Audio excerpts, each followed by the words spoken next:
Make sure that their seatbelts are securely fastened. And children are safely stowed in the luggage compartment or else underneath the seat in front of you. Okay, so welcome back, everybody, to the second of these lectures on coarse geometry and index theory. I know that you guys in Germany have gone through many wonderful lectures between the last one and this one. I'm going to try not to repeat things too much, but I expect I will repeat myself a little bit. I'm sorry about that. For those of you who are here in State College, thanks for being here, and remind you again that next spring, Lord willing, I will be teaching Math 583, which is Introduction to K-Theory, and many of the topics which we have just skated over, or will just skate over today, will be addressed and discussed at much greater length in that course, so please come if you can. Please come if I can as well. So, before I started, I just wanted to mention, I wrote on the screen there the address of my web page, which I would like to believe is full of interesting things. And in particular, on my web page, you'll find the latest posting gives you a link to Monday's lecture, including a downloadable version of all the slides if you want, and also a video, 1 hour long YouTube video of Monday's lecture. So if you feel that that was not enough excitement that you got on Monday and you would like to repeat the experience, you can do that.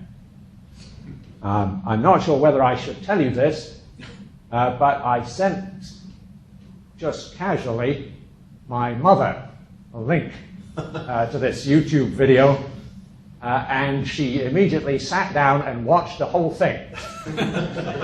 And that is true motherly dedication. I doubt that it made any sense to her, but she was just so excited to see me babbling on about things which didn't make any sense. That probably reminded her of my childhood. So that's available for that purpose, but also for if you want to follow the lecture again, there it is. Okay, so let me just start by reminding us a little bit of what we actually did on Monday.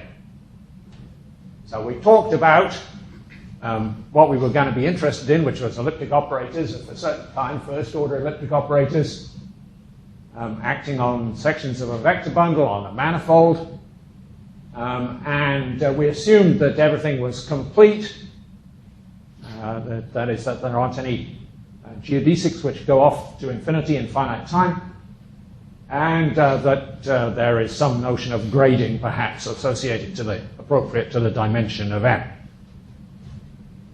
Okay. In this situation, well, this is a very general situation, but if we're in the special case where M is a closed manifold, a compact manifold without boundary, and is even dimensional, so the grading is present as part of the structure, then classically one defines the index of D to be the dimension. Oh, I shouldn't do that, should I?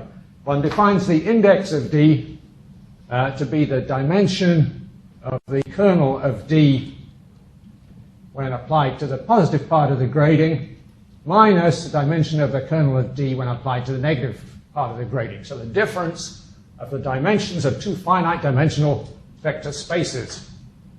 And this, we pointed out, is actually a topological invariant. It's invariant under deformation, so it's an interesting thing to try and calculate. And the classical Atiyah-Singer index theorem calculates the index in terms of regular topological invariance. Okay, so that's a summary of about the first 6 slides of Monday's talk, I think. And then I went on and asked the $64,000 question, Okay, well, suppose that M is not compact, but it's still complete. What can we do? And there are many possible answers to that question according to what additional structure you might or might not want to assume. But the answer which is related to coarse geometry, which is what we're supposed to be talking about, is that there is defined this thing called the coarse index of D. It lies in the K-theory of a certain algebra, C star of M. How does it work? We made use of the functional calculus, the map which sends a function f on the real line to f of the operator D, and we noted, or we observed, we maybe even sketched a proof, that its range lies in what we call the translation algebra, C star of M, which is generated by the locally compact finite propagation operators on L2 of S, the L2 sections of the vector bundle on which the operator is supposed to be operating. Let me just once again draw you the sort of standard picture to explain what finite propagation means. Okay, if we have an operator, let's forget about the bundle S for a moment because it just makes life more complicated. If we have an operator operating on functions on M, it may or may not be given by an integral kernel, that is, it may be of this form. Tu at the point x is the integral of kxy times u of y dy. That's the volume measure I'm talking about there. And this function k is a function which is supported, or which is defined on M cross M. And we say the corresponding operator is a finite propagation if there is a certain neighborhood of the diagonal of some finite width r, that r is what's called the propagation of the operator, such that the support, have I got any more colors? I have one more color, such that the support of k, here it is, lies inside that finite distance from the diagonal. It doesn't have to be compact like I drew it, so I should make perhaps a better picture and make the support of k extend out like so. So the support of k may be infinite, but it lies inside that finite distance of the diagonal. That's what we mean by a finite propagation operator. Those operators form an algebra, and the closure of that algebra, or the locally compact things in that algebra, is what's called the translation algebra. And we constructed the index of D, the coarse index, lying in the K-theory of that translation algebra. That's basically what Monday was about for me. So, of course, there are a bunch of natural questions that we can ask about this kind of construction. And what I'm going to do today basically is just sort of float around between these questions. I'm not going to answer any of them in any great detail. I just want to show you the range of thoughts that can naturally arise about this kind of construction and talk a little bit about some of the answers that have been given. Okay, so here's question one. The coarse index is no longer an integer, as I explained. Instead, it lies in this group, the K-theory of C star of x. So, if a coarse index is going to be any use to anybody, one of the things you're going to want to do is to study this group, K-theory of C star x. Obviously, it depends on x in some way or other. And in fact, we showed last time, or we didn't show, we said, I said, that this thing, K-theory C star of x, is a functor on a certain category. The category is a category of spaces and coarse maps. Coarse maps are ones whose small-scale behavior can be arbitrary, but whose large-scale behavior is controlled in a certain way. So coarse maps are somehow the opposite of continuous maps. I don't mean that you can't be both at once, but I mean the idea of continuity is to control the small-scale behavior of a map with epsilons and deltas and let the large-scale behavior take care of itself. Coarse is exactly the opposite. So the first thing we could do is we could try and study k of C star x as a functor and try and develop ways of calculating this group. I mean, the worst possible thing that could happen, you wake up at night in a cold sweat, and of course you might be worrying about the election result, but apart from that, the worst possible thing that could happen might be that this group would be 0 all the time for all non-compact spaces X. Then you would have developed this elaborate index theory, and the answer would always be 0 equals 0. That would not be very exciting. It would not be a good return on your investment. Unfortunately, that doesn't happen. In fact, I already kind of hinted that when X is the real line, the metric space underlying the real line, this group K theory of C star X is non-zero. It's an interesting group. Okay, then the second thing, supposing that we have some kind of answer or partial answer to question number 1, is that we could try and prove some index theorems. What that means is that given that we know, or we hope we know, what this group K theory of C star X, K theory of C star M is, and we know how to compute it, the index of an operator is some element of this group, and an index theorem would be a theorem which told you what this element was for a specific operator. Just like the T.F. Singer index theorem calculates, in terms of characteristic classes and stuff like that, the index, that is an integer, an element of the group of integers, of a classical elliptic operator. And just as a remark, we could not just ask about finding ways of computing index D in K theory of C star M, but we might also look for ways of computing it in the K theory of C star X, where a coarse map from M to X, that's the kind of map under which this stuff is functorial, is given to us as part of the data. So you'll remember, maybe, that we talked on Monday about the index theorem for partition manifolds, manifolds which are divided into 2 parts by a hypersurface, and the thing about partition manifolds is exactly that a coarse map from such a manifold to the metric space underlying R is given as part of the data. That's what a partition amounts to from the point of view of coarse geometry. So that's something else we could try and do. And then here are some other questions we could ask. Well, here's another question we could ask.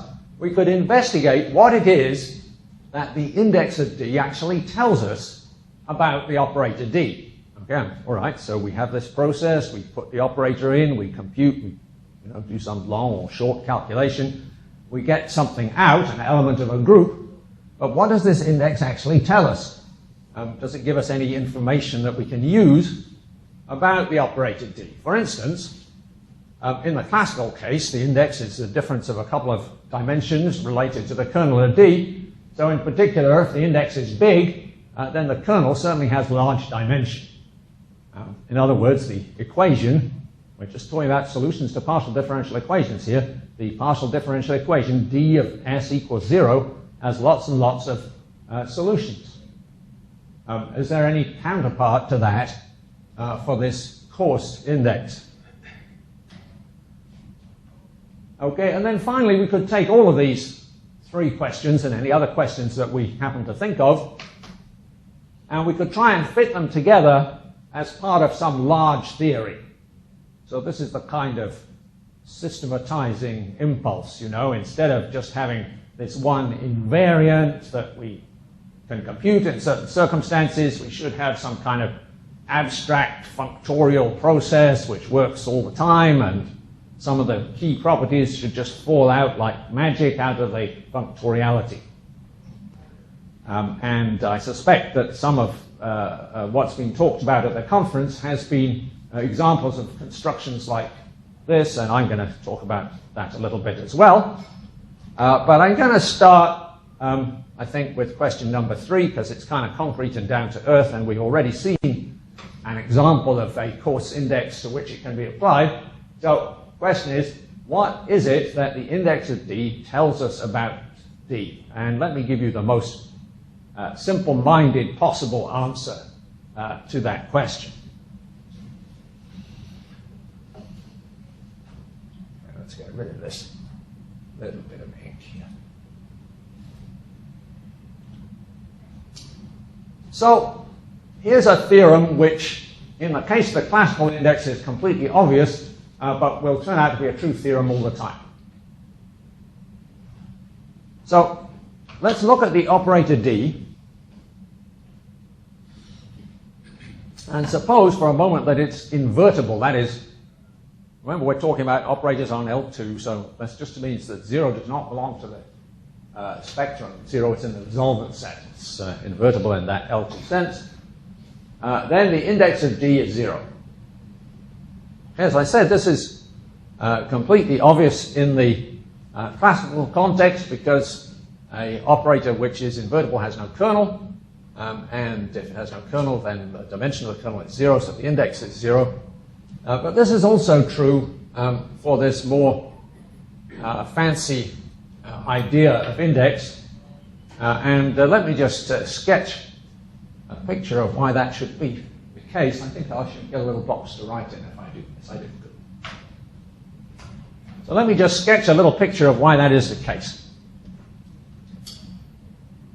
So you'll remember that in order to define the index of D, what we did was this. We looked at the homomorphism from the algebra S. That's not a very good picture. That's supposed to be a bold-faced S.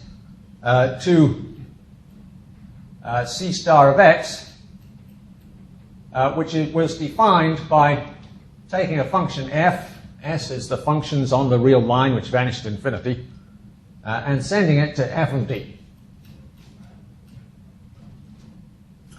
Okay, so that homomorphism is what we call the cycle for K theory. It gives an element of the K theory of C star x. We put the operator D into that construction, we get the index of D.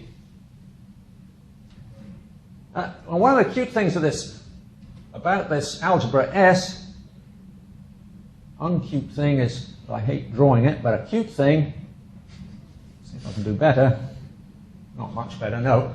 A cute thing is that S comes with lots of interesting maps from S to itself. Okay, suppose I consider the continuous functions vanishing at infinity, and instead of considering the continuous functions vanishing at infinity on the whole real line, I just consider the continuous functions vanishing at infinity, say, on the interval -1 to 1, or negative epsilon to epsilon, or any epsilon I like. Okay, so if I have such a function, here's its graph, I can just extend it by 0 outside -1 to 1, and that gives me a function vanishing at infinity on -infinity to infinity. So I've defined for you a homomorphism from S to S. And because this is a homotopy type construction, this construction of K theory, any precomposition of this f goes to f of d with a homomorphism of this type doesn't change the K theory class. So now let's look at what happens if, oh look, I get to use the eraser, that's kind of fun. Now let's look at that. Let's look at what happens if f happens to be invertible. Okay, so if f happens to be invertible, then 0, let's put that there, is not in the spectrum if D happens to be invertible, then 0 is not in the spectrum of D, and because the complement of the spectrum is open, the spectrum is closed, that means that there's some interval, say from -epsilon to epsilon, which isn't in the spectrum. Let's apply this construction, which I just described, using the interval from -epsilon to epsilon. Now that's supposed to still to compute the index of D, but now notice that the only functions that we apply to D, the only f of d's that we take, are functions like this one here, which are supported between -epsilon and epsilon. And that is not part of the spectrum of D. That means the corresponding f of D is 0. Okay, so the index of D can be computed after this preliminary deformation. It can be computed by this homomorphism, f goes to f of D, which is actually the 0 homomorphism. And as a result, the index is 0. So let's say this vanishing property, this classical vanishing property of the index, which is true in the compact manifold case, is also true for the coarse index. And I tend to feel Nobody has written down sort of a complete set of axioms for what anything ought to be to qualify to be called an index or a coarse index, but I tend to feel that this is one of the characteristic properties which anything which deserves to be called an index should have. All right, so that's a vanishing theorem, and right away one can draw geometric conclusions. As I say, my main objective today is to sort of tour around some of the things we can do with this coarse index construction, but I think it's good to do at least one geometric theorem. I think it would also be good if my pointer was working. Come on. Oh, there we are. So here's a very sort of concrete, down-to-earth theorem. Suppose we have a 4k plus 1 dimensional manifold, and suppose it contains a hypersurface with certain characteristic class properties and certain properties about its dual cohomology class, blah, blah, blah, blah, blah. Then, conclusion, no metric of positive scalar curvature on that hypersurface, on that manifold of dimension 4k plus 1. That's a very concrete theorem. It makes no mention, of course, geometry or anything like that in its statement. Here's a very quick sketch of the proof, so we can see how the coarse geometry gets involved.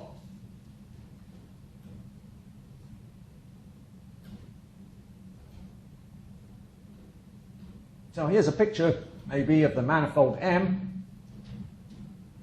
Here's the hypersurface N.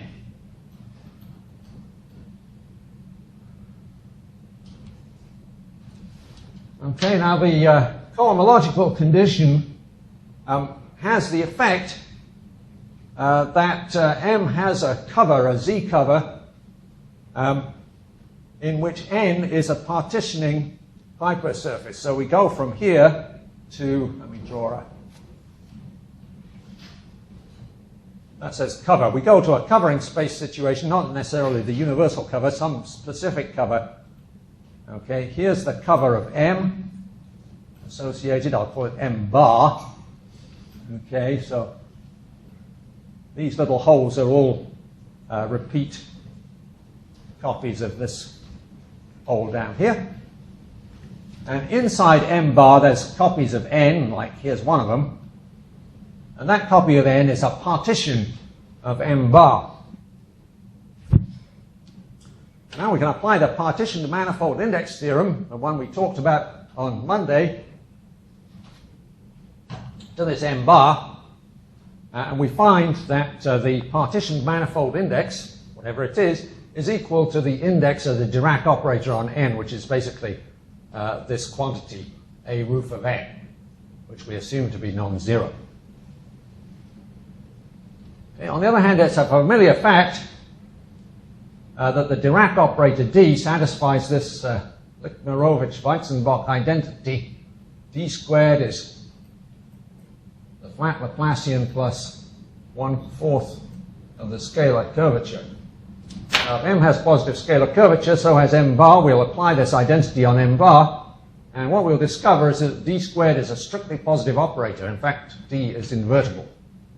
And therefore, the index of D, coarse index, is 0. And it contradicts a partition manifold index theorem, which says the partition manifold index, which is just a homomorphic image of the coarse index, is non-zero. That's why we get this positive scalar curvature theorem. So, just an example to show how these various different ideas interact to prove a non-trivial geometric fact. Okay, now I want to try and remember what my next slide is supposed to say. So let me just go cheat for a moment. Oh, yes. Okay.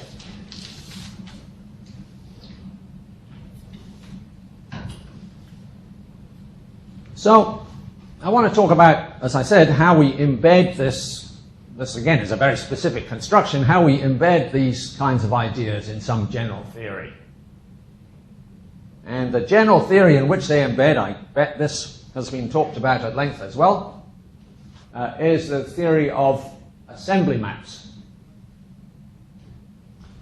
So, an assembly map is, I'll talk about what it ought to be in a moment, but basically it's a realization of this concept of index not simply as a description of, we take an operator and we do this and we do that, but a realization of the index as an actual homomorphism between certain groups.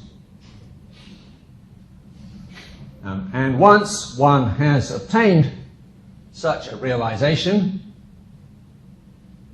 then it turns out that you can embed that homomorphism, embed the construction of the index. That's now a homomorphism between two groups. But we can embed that homomorphism in a whole exact sequence of groups containing other interesting terms related to index theory and geometry.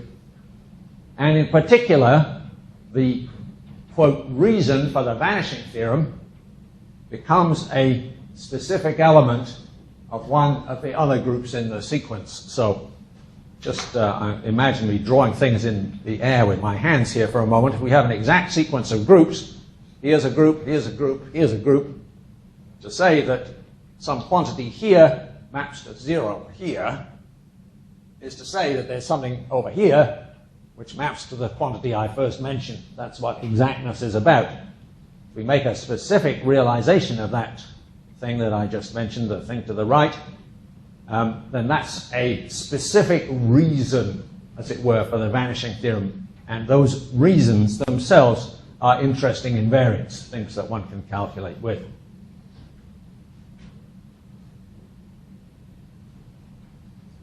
So there are several different ways of doing this, each of which has their pros and cons.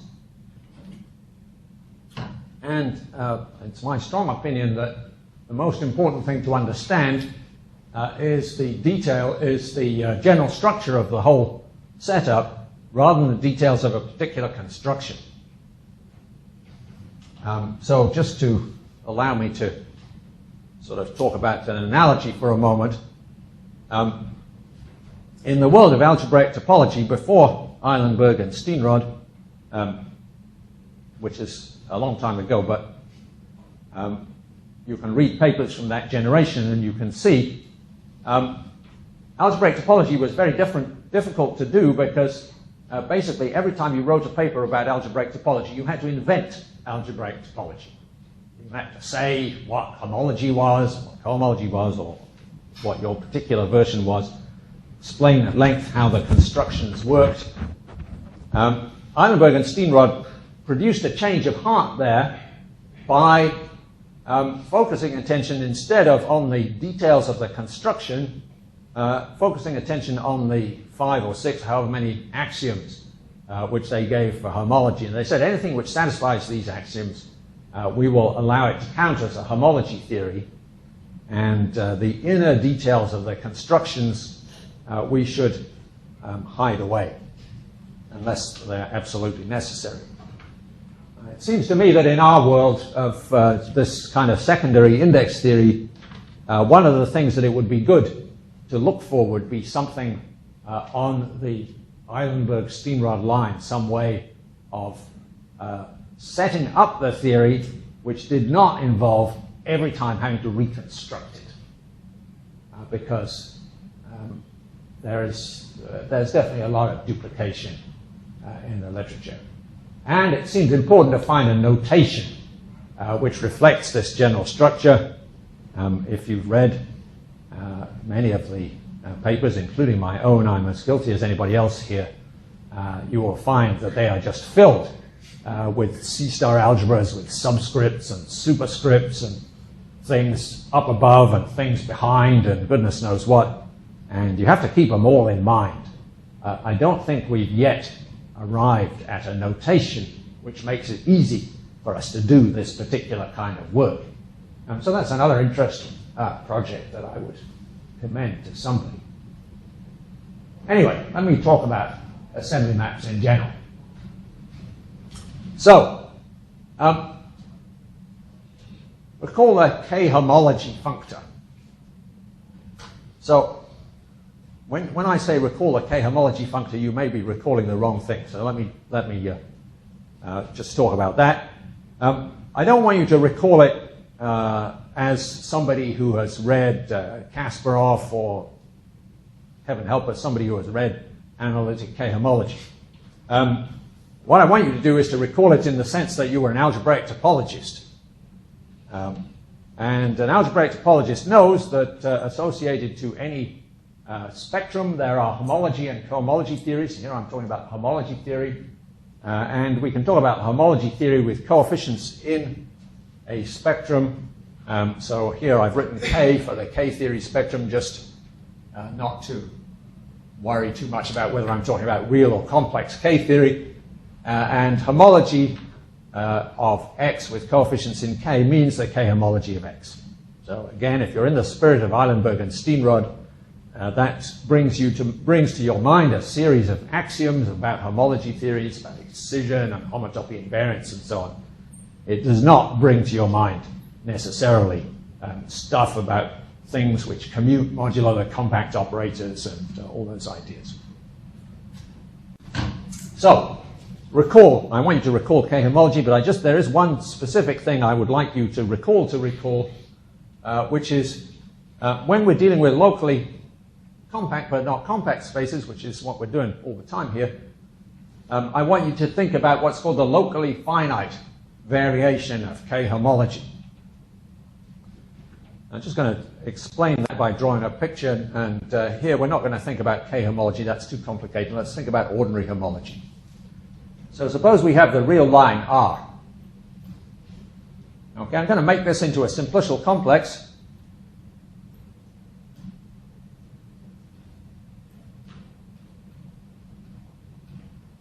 Well, you get the idea. If I run out of energy, I can draw infinitely many zero simplices and infinitely many one simplices. I want to ask, what's the first homology, H1 of R? Of course, in the world of ordinary homology, the kind of standard homology that you first learn in algebraic topology course, H1 of R is 0 because R is contractible space. But I want us to allow locally finite homology. That means I want us to allow chains which are infinite sums as long as they are locally, that is on any open set, finite sums of simplices. Okay, and that makes a big difference in the world of locally finite homology. H1 locally finite LF of R is actually Z, not 0. Okay, and what's the generating chain? Well, the generating chain is just the sum of all these one simplices. This one, this one, this one, this one, this one, this one, this one, this one. We add them all up. The boundary is 0, of course, because all the boundary pieces cancel out. That's an infinite but locally finite sum. So it's a perfectly good locally finite homology class. Formation of locally finite homology can be done for any spectrum, and that's what I want you to think about here. It turns out to be the right thing. And if you were thinking about Kasparov's K-homology, even though I told you not to, then you're okay, because Kasparov's K-homology, by virtue of its construction, is locally finite. Okay, so I want to give you a sorter definition. So here's the sorter definition. A coarse assembly map is a homomorphism from the homology of X with locally finite homology, because everything's locally finite, I told you, with K-theory coefficients, to the K-theory of C star X, the translation algebra of row algebra. It's a homomorphism which has desirable properties. Well, that's not much of a definition until I tell you what the desirable properties are, which I will, at any rate, give some examples in a moment. But this really is only a kind of sorter definition, because I don't believe that there is a good set of axioms for what a coarse assembly map should be. That's another problem which I would like to leave out there. I think an axiomatic characterization of coarse assembly maps is an interesting question. This space X, by the way, should have both local and global structure. Think, for instance, of a proper metric space.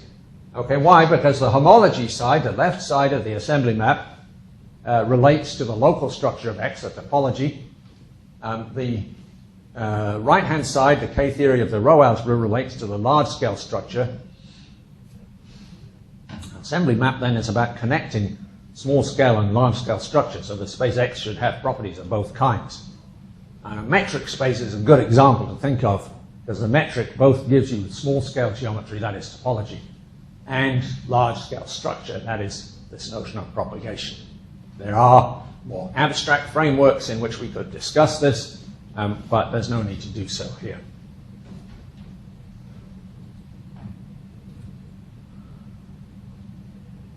Okay, so what are the desirable properties? Now let me make a short list of desirable properties, which is not an adequate list, but it's a good start. So first of all, the assembly map should be natural in X. That is definitely a good idea.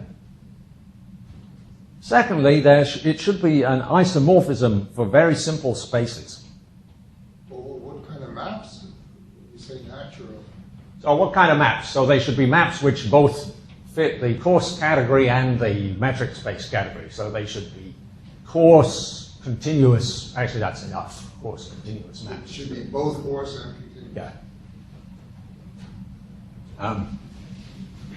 So it should be natural. The assembly map should be an isomorphism for very simple spaces like a single point or array, that is a half line. In case of a half line, both sides of the assembly map turn out to be 0. I think the map should be proper, because you want to get a map of... Yeah, that's part of the definition of coarse, is that they are, well... It should be continuous and coarse, and in particular they will be proper. Yeah, that's correct, yeah. Good, okay. Yeah, so in some simple cases, this thing should be an isomorphism, and it should send the homology class of an operator to the index of that operator. So one of the things you know secretly, even though I told you not to know it, is that every elliptic operator defines a class in K-homology, and the assembly map should send that class in K-homology to the index of the operator. So it should be some kind of abstractification of the notion of index.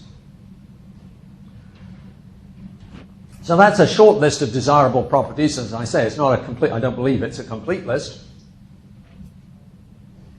But it is a theorem that any assembly map with the desirable properties, I kind of like capitalizing that. It makes it feel like we're in some sort of mythical or fairy story land. You know, we're off on the quest for the desirable properties. Anyway, any assembly map with the desirable properties is an isomorphism for what are called metric open cones. So what does this curly O thing mean? You can imagine this Y as, let me draw a little picture here, so I've got a bit of room. So suppose we consider the n-1 sphere sitting inside Euclidean n space. N is very large here. Let's consider this Y as a complex which is embedded in Sn-1. I mean, any finite simplicial complex you can embed it in a sphere of sufficiently large dimension. And then O of Y is just what we get, the metric space we get by starting at the origin and drawing all the rays out through points of Y, and then giving it the subspace metric from Rn. So this is called a metric open cone. And in particular, of course, Rn is an example of such a thing if we take Y to be the whole sphere. Okay, so any assembly map with the desirable properties is an isomorphism for all of these things, I think, for all these open cones.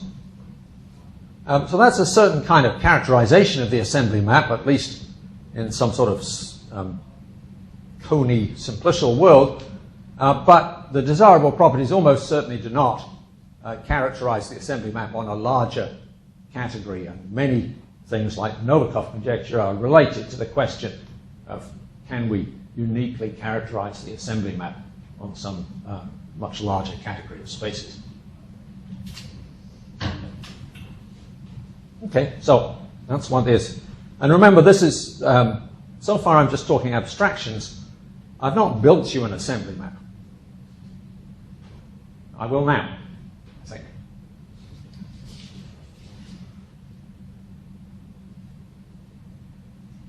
Okay, so let's construct an assembly map. And as I said, let me get rid of the ink. there are several different ways to construct an assembly map, and I suspect from what my spies at the conference, otherwise known as Rufus, tell me, that you have been exposed to a couple of different ones. Personally, I have had a change of heart about these constructions recently. I used to be an advocate, and in our book with Nigel, we developed the whole theory from the point of view of these algebras, so-called D star x and C star x and their quotient. Recently, your speaker, Rudy Zeidler, produced a development of all kinds of assembly maps from a different perspective, more like that of Guoliang Yu, more involving what Guoliang calls a localization algebra. And I've become persuaded that if I wanted to write a textbook again, which I don't think I will, then I would take that point of view, because I think it's actually gets to the meat of the matter more quickly. So if one is going to take that point of view, this is how you go. Let X be a proper metric space, let H be a module over C0 of X, standard setup for these algebras, by reminding you what the definition of controlled and propagation is. C star X is generated by locally compact operators of finite propagation. Said that already. So Guoliang had the following idea: the propagation itself is something we can tinker with.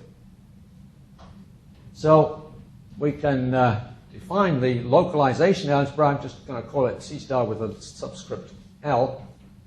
And it's generated by continuous, in an appropriate sense that I won't go into, families of these locally compact finite propagation operators, continuous families of elements of the row algebra whose propagation localizes, tends to 0 as t goes to 0.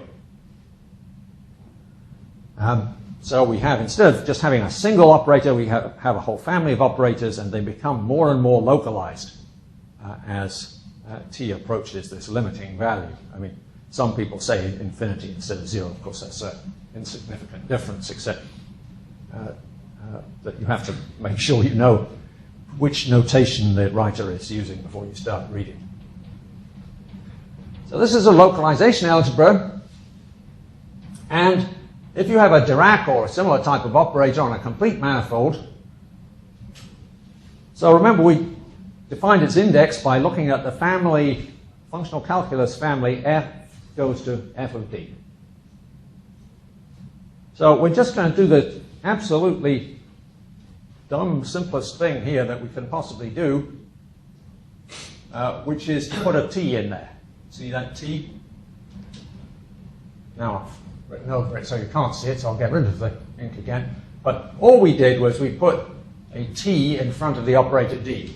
So now we have a family of operators. T maps to f of td. And basically the same argument which showed that any one of those belonged to the translation algebra shows that the whole family belongs to the localization algebra. We use Fourier analysis again, with the t popping up explicitly like that, if I did the substitution correctly. What happens is that this operator, e to the ISD, has propagation at most the absolute value of s. And as t increases, the support of this f hat of s over t decreases. So the e to the ISDs, which appear in the integral, only allow smaller and smaller values of s. So the propagation of f of td is, I don't know what it is, it's like the radius of the support of f hat multiplied by t, or something like that. At any rate, it goes to 0 as t goes to 0. And so D gives rise to a class in the K-theory of this localization algebra. And we call that the fundamental homology class associated to D. Why do we call it that? Because it's a theorem that the K-theory of the localization algebra is naturally isomorphic to the locally finite K homology, that Hn of xk that we were talking about a few slides ago. So I've shown you how to build from the operator D an element of the K-theory of the localization algebra that is a locally finite homology class. So we're going to call that the K-homology class of the operator. I say this theorem was proved first by Guliang in the case of simplicial complexes, and then my student Yu Chao and I wrote a paper proving this more generally. Okay, so this C star L of x, of course, consists of families of operators parameterized by T, and like any space of families, like any space of functions, it has evaluation maps. We can evaluate the function at a point, and if we evaluate at t equals 1, we get a star homomorphism from C star L of x, the localization algebra, to C star of x, the translation algebra. When we pass to K-theory, we get a map from the K-theory of the localization algebra, which is K-homology, to the K-theory of the translation algebra, and this is what is called the assembly map. This is the, from this perspective, this just gives us the assembly map that we want. Okay, so, very simple. Both constructions are basically the same. The naturality and the fact that this sends the homology class of D to the index of D are more or less given to us by their construction. So it's one of the reasons I like this whole setup. So here's the theorem. I just said that. The index of an operator D is equal to the image of its homology class under the assembly map. Why? Well, because if I draw a picture on the C star algebra level, here is C star L of x, a localization algebra. Here is evaluation at 1 to get me to C star of x. This evaluation at 1 is what's going to give me the assembly map. Here is, darn, I have to draw that stupid S again. This arrow defines the homology class. This arrow defines the coarse index. And this diagram actually commutes on the level of homomorphisms. Therefore, of course, the K-theory class defined by the left-hand arrow, this one, maps under the evaluation homomorphism to the K-theory class defined by the right-hand arrow. It is a almost tautologous statement. So desirable property 3, having desirable properties is good, but having them just fall into your lap like that is even better.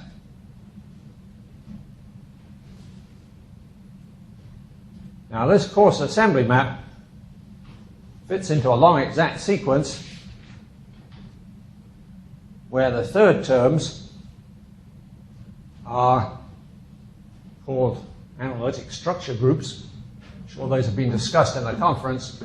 One way to define these things is simply to take that evaluation at 1, C star algebra homomorphism, here it is, the one we've been talking about before, take its kernel, which we might or might not want to give a name to. I briefly called it C star L, 0, and take the K-theory of that. Okay, so the K-theory of that is what we call this structure invariant.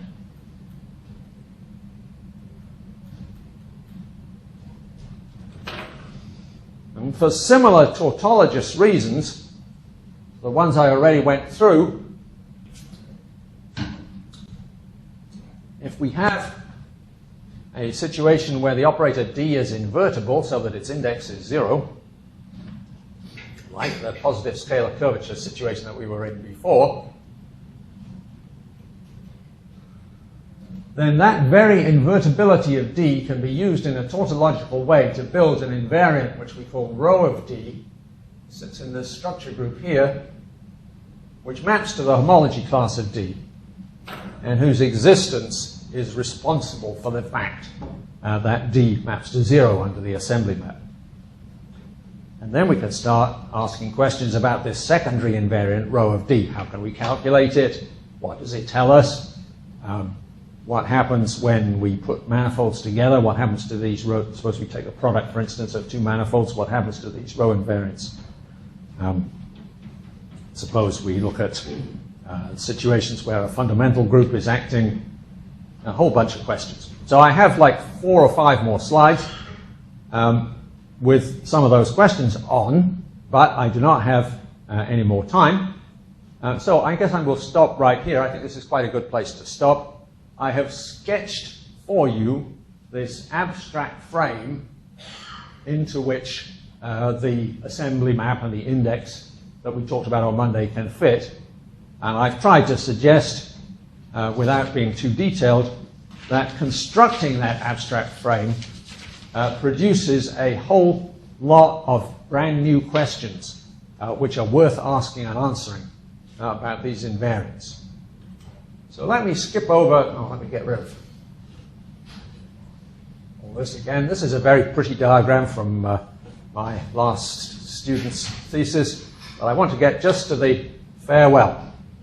Thanks very much for the opportunity to give this talk, and thanks for all the good wishes that have been sent and received. I really appreciate them. And the very last thing I want to say, which is not about K-theory, is just to encourage you once again to think about the methodology of this talk, that is the remote delivery method, as well as the content.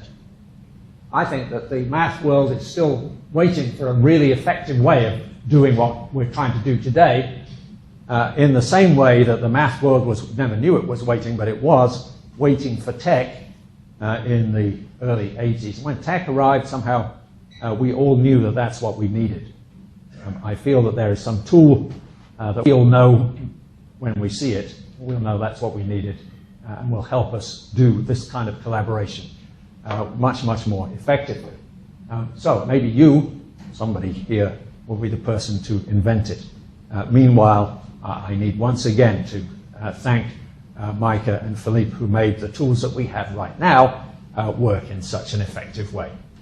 Thank you all very much.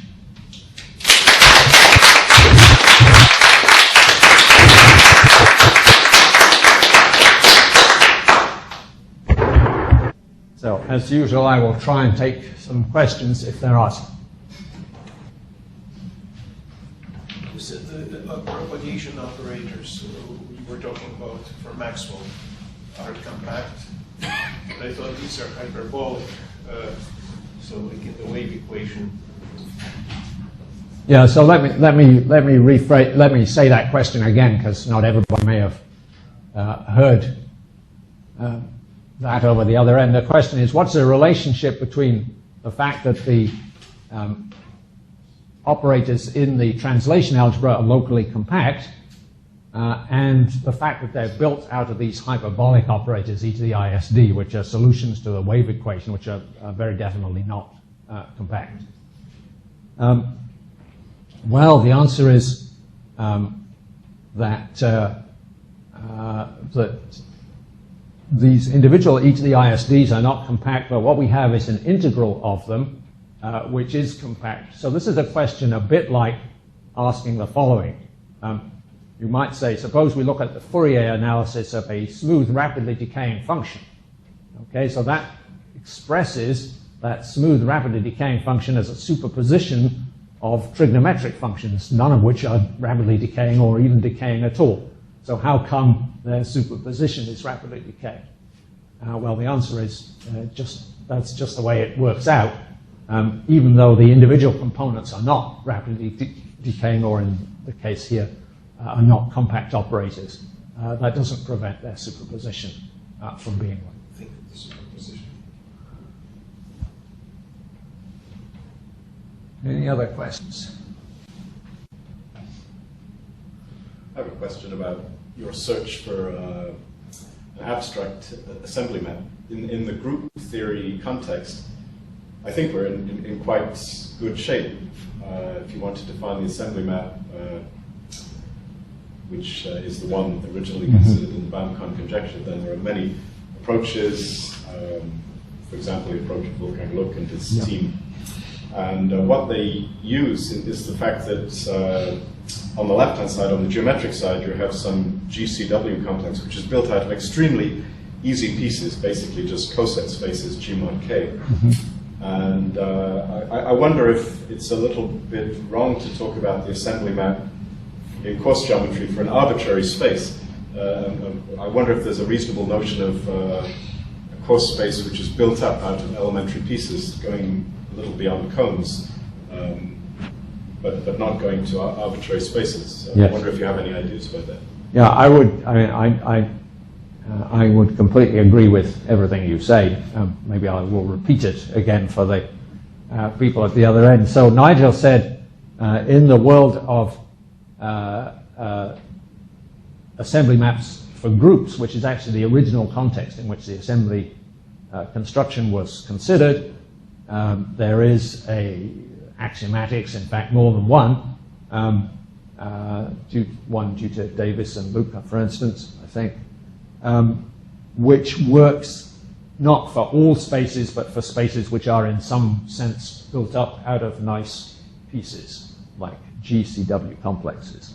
And he suggests that it might be wrong to be looking for an assembly map a set of axioms for assembly maps which work for completely arbitrary spaces. Perhaps we should try to find a nice class of coarse spaces and provide an axiomatics for them. And it's certainly true that one can define nice classes of coarse spaces, and that one can, on those nice classes, prove theorems like the one about cones, which I stated. The trouble is that it seems, in the end, when one wants to apply coarse geometry to sort of classical problems, the underlying space, the coarse space to which one wants to apply it, is often the underlying metric space of a group with a word metric. And whether a group fits into an arbitrarily given group, fits into any one of these given categories of nice spaces, seems to be at least for the currently existing classes of nice spaces, seems to be a very difficult question to answer.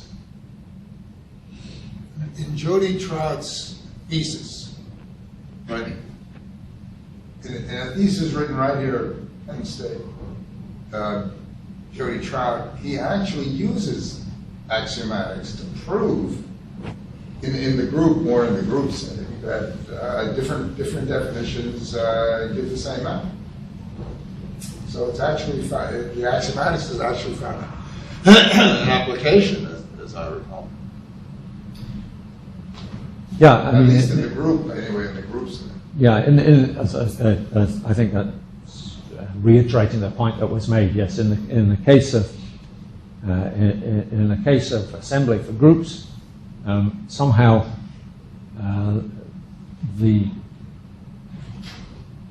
there are certain. My feeling is there are certain possible infinities which can arise. I mean, I don't mean divergences. I mean kind of infinitely complicated things which can arise in the coarse geometric setting, which don't seem to arise when you're looking at the assembly map for groups. Well, the classifying space of a discrete group, right? I mean, this famous E gamma or something like that, is CW complex. Yes. You mean you're saying in the coarse setting, we don't really know yet something like that? You can make some definitions of what you think a coarse CW complex or coarse complex should be, and there are certainly some papers of Alexander Denishnikoff and other people trying to do that, but then it is not clear, if you just take some random discrete group, that it is one of those things.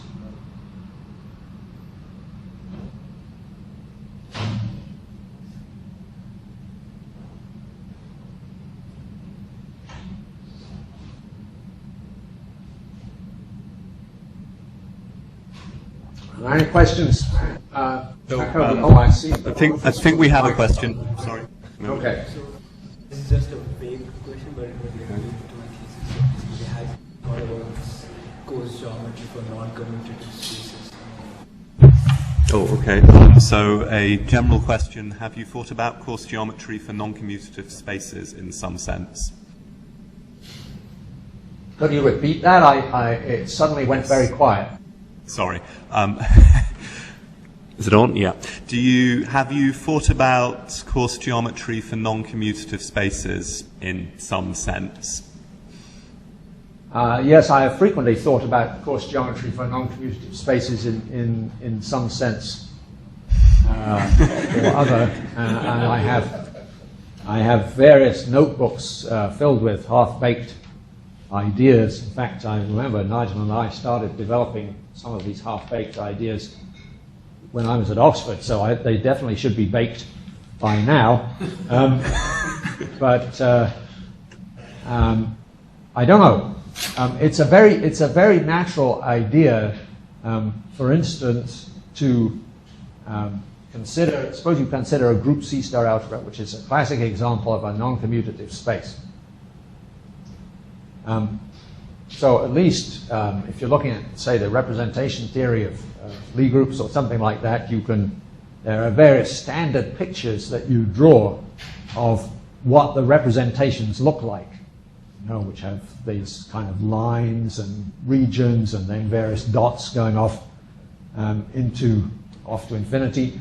These pictures have, of course, just look at them as pictures, they naturally sort of suggest some kind of coarse structure. So it's natural to say, well, what is this coarse structure, and is there some way of formalizing a notion of non-commutative coarse structure on these groups, perhaps by something about measuring the magnitude of commutators in some kind of LP norm or something like that.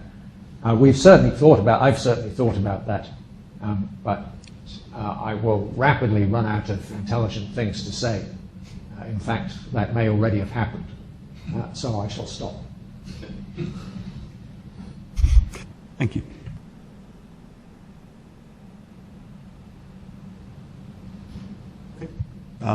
Thanks. I think we're good. I missed that as well. I'm sorry. I'm sorry. Thank you very much for your talk. Oh, you are welcome. All right. I appreciate it. And yes, very best wishes from everyone here. Hello, thanks. I will do my best. Yep. Okay.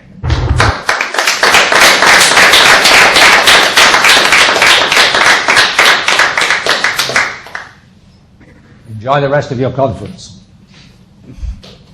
Thank you. Thank you, everybody, for coming out to this. Well, I don't know. Why is this being... I get emails.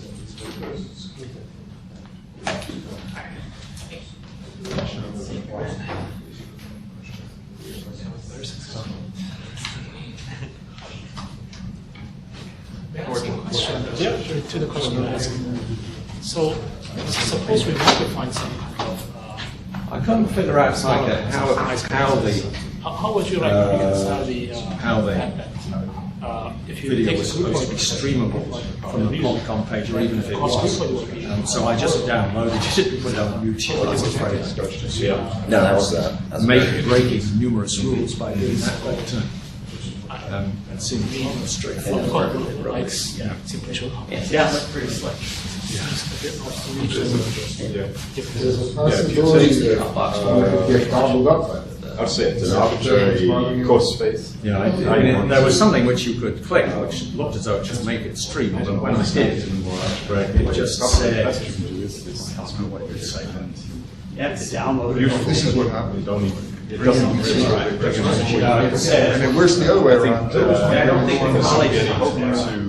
the college has streaming. This is definitely what happens. You bring in weak people, they vote to bring in more. And So we use you have to be less ambitious. Strong people, they vote to bring YouTube, and We're not going to study all find products, we might as well use it. Yeah. So should I go ahead and... Let me shut down the PC first, because I haven't done that. And maybe we're going to allow these groups to carry a little bit more structure, these course spaces to carry a little bit more structure beyond just the course equivalence of word class metrics and something like that.